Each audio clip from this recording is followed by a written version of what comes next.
దేవుని యొక్క పరిశుద్ధమైన నామమునకు మహిమ కలుగును గాక. క్రీస్తునందు ప్రియమైన వారందరికీ నా స్తోత్రములు తెలియజేయుచున్నాను. నేటి ఉదయకాలమున మన వేకువ మన్నా యొక్క ముఖ్య అంశము, మనము దేవునికి అవసరమై ఉన్నామా?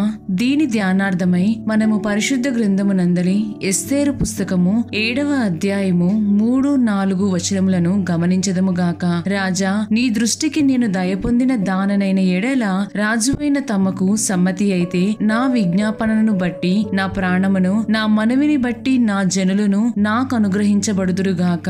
సంహరింపబడుటకును హతము చేయబడి నశించుటకును నేనును నా జనులను కూడా అమ్మబడిన వారము. మేము దాసులముగాను దాసురాండ్రముగాను అమ్మబడిన ఎడల నేను మౌనముగా నుందును. ఏలయనగా మా విరోధిని తప్పించుకొనుటకై మేము రాజువగు తమరిని శ్రమపరచుట యుక్తము కాదు అని చదువుచున్నాము. ప్రియమైన దేవుని జనమా, దేవుని బిడ్డలుగా ఉన్న మనము సాహసించి ఆయన సేవ చేయుదుము. కారణం, మన విజయము మనపై ఆధారపడి ఉండదు. మొర్దెకై ఎస్తేరు యొద్దకు వచ్చి యూదుల నిమిత్తము ఎస్తేరు రాజు యొద్దకు వెళ్లి మనవి చేసి తమ శత్రువైన హామాను యూదులకు వ్యతిరేకముగా చేసిన కుట్రను తెలుపమని అడిగినప్పుడు రాణి అయిన ఎస్తేరు అందుకు ముందుగా అంగీకరించినప్పటికీ నీవు తప్పించుకొందువని నీ మనస్సులో తలంచవద్దు. ఈ సమయమందు ఏమీయూ మాటలాడక మౌనముగా నున్న ఎడల యూదులకు సహాయమును విడుదలయు మరి ఒక దిక్కు నుండి వచ్చును గాని నీవును నీ తండ్రి ఇంటి వారును నశించుదురు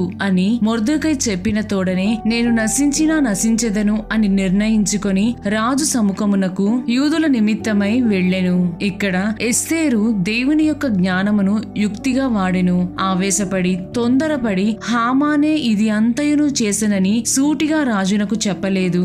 ఆమె నేనును నా జనులను సంహరింపబడుటకును హతము చేయబడి నశించుటకును అను శాసనము యొక్క పదములను వాడియున్నది. ఆమె రాజును బ్రతిమాలినట్టుగా మనము ఈ పుస్తకములో ఎక్కడా చదవలేదు. కారణం, ఆమె నమ్మిన దేవుడు ఈ కార్యమును తనకును తన ప్రజలకును అనుకూలముగా మార్చుదురని ఆమెకు తెలియను.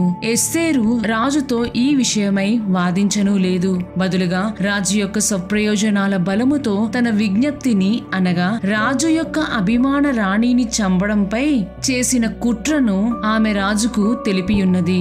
రాజు ఎస్తేరును ఈ కార్యము చేయుటకు తన మనసును దృఢపరుచుకున్న వాడెవడు, వాడేడి అని అడిగినప్పుడు ఆమె హామానే అని యుక్తిగా చెప్పియుండెను. ప్రియమైన దేవుని జనమా, అదే విధముగా దేవుడు ఒక కార్యము నిమిత్తము మనలను ఎన్నుకొనినప్పుడు మనము లేకపోయినప్పటికీ ఆయన ఆ కార్యము చేయగలడు. కాని ఎస్తేరు యొక్క జీవితములో దేవుడు ఏ విధముగా ఆమె యొక్క జ్ఞానమును, ప్రావీణ్యతను, తగ్గింపును గమనించి ఆమెకు ఆ బాధ్యతను అప్పగించెను, అటువలనే మన పట్ల దేవునికున్న ప్రణాళిక చప్పున తాను చేయు అద్భుతముల కొరకు మనలో ఒకరిని అనగా ఆయనకు లోబడి భయభక్తులు కలిగిన వ్యక్తులను ఎన్నుకొనును. దీనిని బట్టి నీవు కాని నేను కాని అతిశయించుటకు పాత్రులము కాము. ఇంకను చెప్పవలెననినా ఆయన చేయు సూర్య కార్యముల కొరకై ఆయన ప్రేమించు వ్యక్తులకు ఒక పాత్ర పోషించుటకు అనుమతించుదురు. ఆ ప్రణాళికలో భాగముగానే ఆయన తన ప్రజలను చేరుకొనడానికి మరియు తన ప్రజలకు సేవ చేయడానికి తన ప్రజలను ఉపయోగించుదురు. కాబట్టి అటువంటి ప్రక్రియలలో నీవు ఎన్నుకొనబడిన ఎడల నీకు శ్రమలు, పోరాటములు వచ్చినప్పటికీ ఆయన కొరకై నిన్ను నీవు తగ్గించుకొని ఒక ప్రయోజనకరమైన పాత్రగా మారుము. అంతేగాని నేను లేకపోతే ఈ కార్యము జరగదనియు, ఇది నాకు తప్ప ఎవ్వరి వల్ల కాదనియు, నేను అంతటి వాడను లేదా నేను ఇంతటి దానను అని నిన్ను నీవు హెచ్చించుకొనినట్లయితే తక్షణమే ప్రభువు నిన్ను నేలకు దించుటకు వేరొకరిని ఆ కార్యము కొరకై లేపునని జ్ఞాపకముంచుకొనుము. ప్రియమైన వారలారా, మన పిలుపుకు తగినట్లుగా జీవితమును జీవించి మనలను మనము తగ్గించుకొనుచు ఆయన యొక్క రాకడలో కనబడెదముగాక. దేవుడు మిమ్ములను మరియు మీ కుటుంబములను బలపరిచి స్థిరపరచుదురుగాక. ఆమేన్.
ఉన్నాను